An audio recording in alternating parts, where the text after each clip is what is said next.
Okay, it's November the 27th, I think, 2015, and my postal vote has just arrived. Um, and I've just filled that in. Um, Not according to the instructions, but according to what I believe is the right thing to do, which is carefully consider the candidates and then make a decision. As you can see clearly by writing in the manner that I have done, I've spoiled the vote. Um, And as per tradition, because this is becoming a bit of a habit, and it isn't a habit really, it's just a decision. I carefully considered all four candidates. I have to tell you that in slightly different circumstances, I would have actually become a fifth candidate, and I feel that strongly about the current just dire state of UK politics that I would have stood in as an independent candidate, regardless of the outcome, and just campaigned accordingly. Just going through the four existing candidates. So this is Member of Parliament for Gateshead. Ian Mearns is the incumbent Labour Member of Parliament. Ian Mearns, who ignores emails or sends standard letters back when you um, advocate opinions, not so important opinions, things like human life, the Syrian war, etc., etc.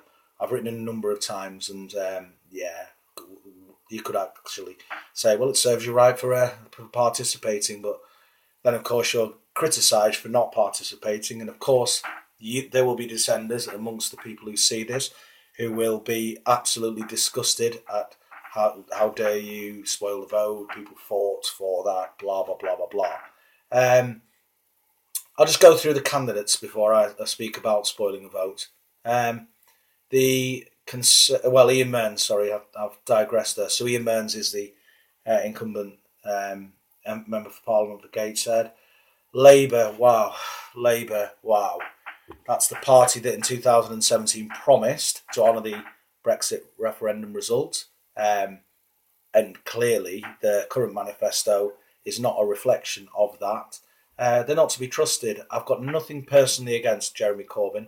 I do not believe that the Labour Party has a problem with anti-Semitism, but it has a problem with honesty, and it has a problem with honouring the wishes of the British people. I won't go on about 17.4 million people, etc., etc. The lifetime of the Parliament almost we're getting to.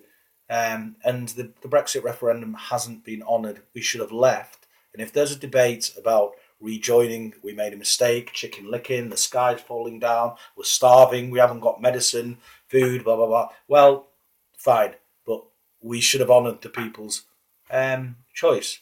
In the same way as I assume that in the general election, the results will be honoured and a new parliament will be formed in whatever form that is.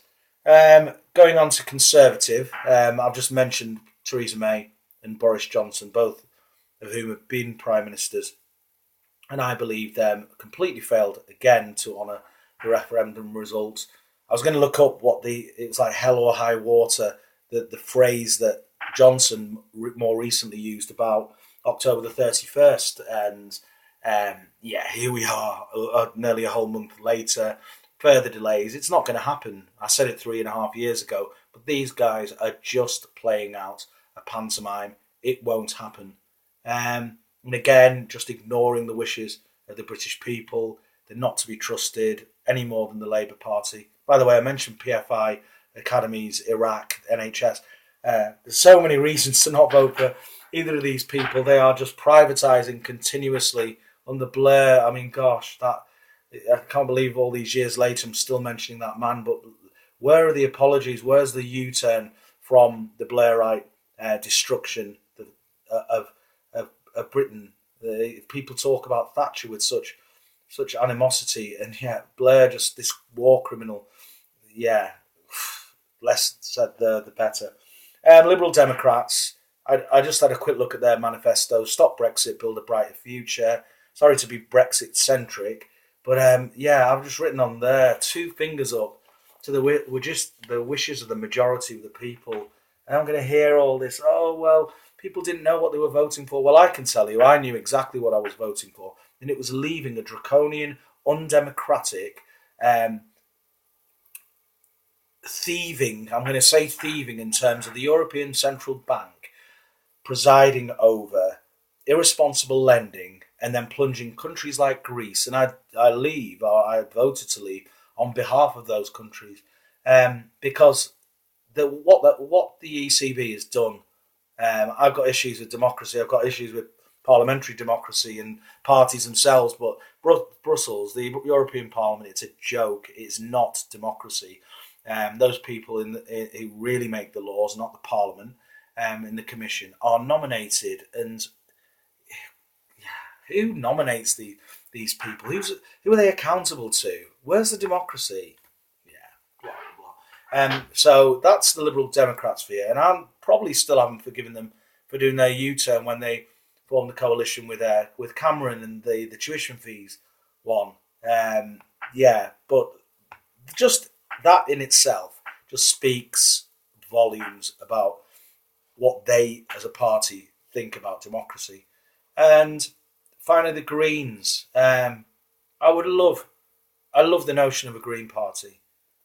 But I've written there, climate emergency, climate change, global warming, call it what you like. You stole my dreams, how dare you, Greta Thunberg, blah, blah, blah. It's a hoax. It is a hoax. And I say shame on you. I say shame on anyone who could look around and see real climate emergencies. So I've referred to Fukushima, the nuclear disaster in Japan, which is and has caused an environmental catastrophe in our world's biggest ocean. And goodness only knows the repercussions that go on in the ecosystems beyond that. And we're talking about carbon dioxide. Carbon dioxide that takes up, I think it's 0.4 or 0.04% of the composition of the air. And man's contribution to that is 4%. Do the maths, guys. Termites produce 10 times as much carbon dioxide. Plants need carbon dioxide to photosynthesize. There are technologies to remove carbon. We've got the means to separate hydrogen from oxygen. Where is that? It's in China. They're doing it en masse. Why aren't we doing it? So I'm sorry, Greens. You are what are you?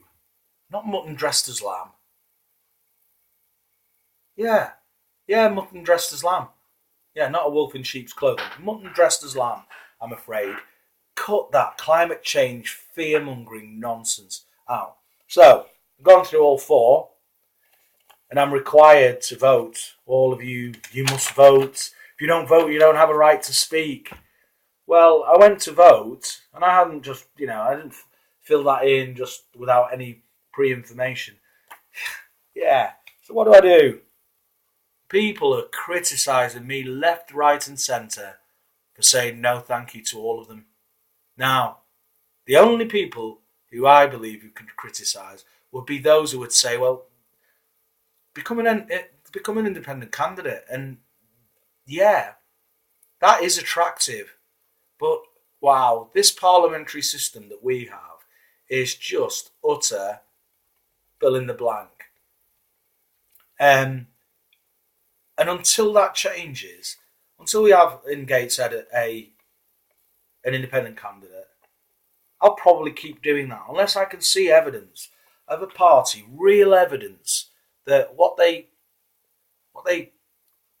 place in their manifesto is aimed at something which vaguely resembles social justice or fairness for people or dealing with the world as it really is in our post-industrial economy. This hysteria of Brexit, the mere fact that there is an election, the third general election in 4 years, why is that? Well, we know it's because of the Brexit controversy, but there is no Brexit controversy because there's no intention to allow, or the Parliament has no intention of honouring the wishes of the people. We see that in the Liberal Democrats, we see that in the Labour Party, and we see that in the Conservative Party.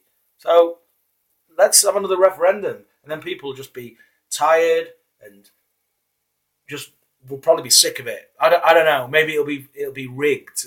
God knows how many previous elections have had elements of electoral fraud in them. And police, I think in the 15 election, there was something like 17 constabularies in the UK investigating electoral fraud. Well, that's it, guys. I've I've got it here, my little envelope. So, in this goes. And here's hoping for another 5 years, because it is grim. It is grim. What we have is not democracy, guys. Do not believe for 1 second that what I'm doing is, in any shape or form, in any real, palpable terms, democracy. I say it with shame, as a very proud Briton. I love this country. I love my country. I'm very grateful for my country. I love the people of it. I love the language. I love the culture. I love what we purport to be a civilized way of being. That is not civilized, and that is not democracy. And that is why I've spoiled my vote. Sorry to go on.